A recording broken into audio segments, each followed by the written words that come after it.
মেটেনি আর মিটবে না, জোরে বলুন সুবহানাল্লাহ।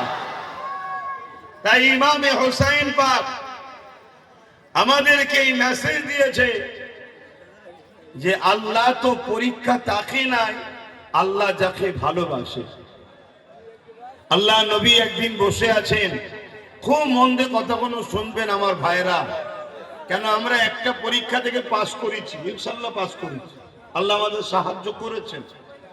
যদি আজ এই জালিম শয়তানগুলো যদি বিজয় হতো, তাহলে এতক্ষণ মনে হয় হাজার হাজার মানুষ হত্যা হয়ে যেত, হাজার হাজার ঘরকে ভেঙে চুরমার করে দিত।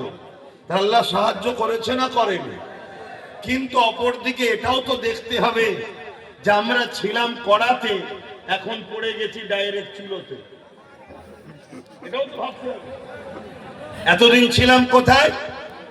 কড়ায়, এবারে পড়ে গেছি কিন্তু চুলোতে। তাহলে এটাও তো ভাবতে হবে।